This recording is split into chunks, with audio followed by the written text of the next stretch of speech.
5. 1, 2, 3, 4, 5. 1, 2, 3, 4, 5.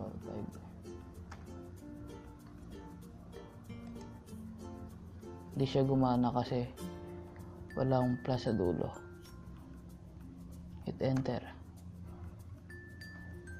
So nakita nyo, dumagdag po yung ating column.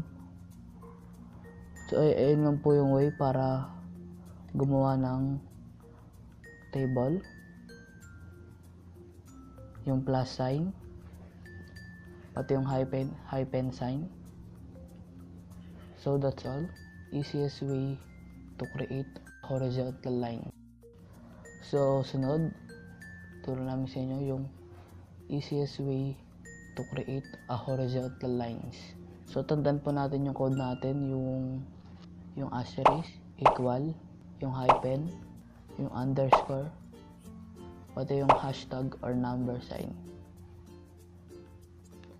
So first, type tayo ng 3 asterisk, tapos hit enter. So nakita natin, gumana. May horizontal line na tayo na tuldok-tuldok. Next, type tayo ng hyphen, 3 beses ulit, tapos hit enter. Sunod equal, 3 ulit, enter.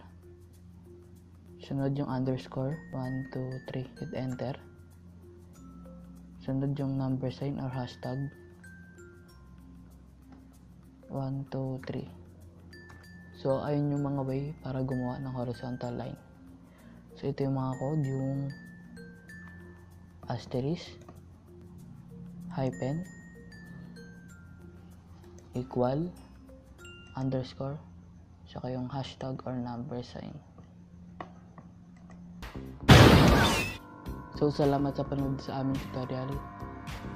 I hope na meron kayo natutunan sa amin. And we're gonna let it burn.